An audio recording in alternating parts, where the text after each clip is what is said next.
কোরবানি ও আকিকা একসাথে দেওয়া যাবে কি, এই বিষয় নিয়ে অনেকে আমাকে প্রশ্ন করেছেন। যখন কোরবানি চলে আসে তখন অনেক মানুষ এমন আছে যে কোরবানি যেই গরু দ্বারা কোরবানি করবে, যেই প্রাণীটা দ্বারা কোরবানি করবে, এটার সাথে আবার আকিকাও শামিল করে।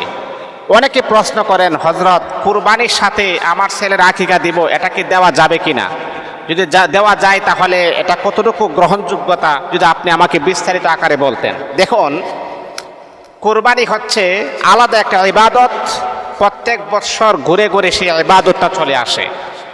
আর আকিকাটা হচ্ছে, এটা হচ্ছে মনে করেন সন্তান যখন ভূমিষ্ঠ হবে, সন্তান ভূমিষ্ঠের 7 দিন পর তার আকিকা করা হয়।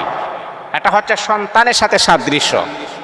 সন্তান মনে করেন যে কোনো মাসে হতে পারে, কিন্তু কোরবানিটা হচ্ছে নির্দিষ্ট একটা মাসে হয়। প্রত্যেক বছর কোরবানি ঈদ যখন আসে, জিলহজের 10 তারিখ যখন চলে আসে, তখন আমরা আল্লাহ পাক রব্বুল আলামিনকে সন্তুষ্ট করার জন্য কোরবানি করি।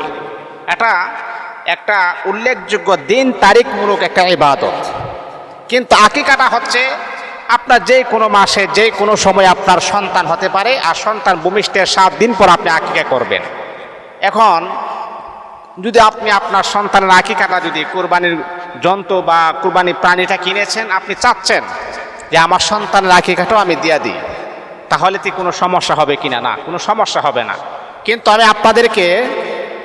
আমি আপনাদেরকে সাজেস্ট করব, আকিকা এবং কোরবানি দুইটাকে আলাদা দেওয়ার চিন্তা করবেন। সেটাই হচ্ছে সবচাইতে উত্তম এবং সবচাইতে ভালো। আপনার সন্তানের আকিকা দিবেন, এটা আলাদাভাবে দেন। সন্তান হলে 2টা ছাগল, 2টা বকরি, আর মেয়ে হলে 1টা, এইগুলো আলাদা দেন।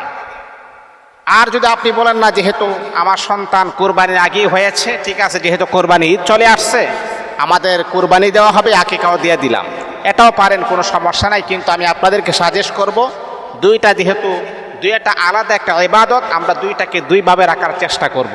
আর যদি একসাথে দেন তাহলে কোনো সমস্যা নাই, কারণ কোরবানির গোশত যেমন আপনি নিজে খাবেন, অপরকে বিলিয়ে দিবেন, ঠিক তদ্রূপভাবে আকিকার গোশত আমরা নিজে খাবো, অপরকে বিলিয়ে দিব। আল্লাহ পাক আমাদের সকলকে বোঝার, আমল করার যেন তৌফিক দান করুন।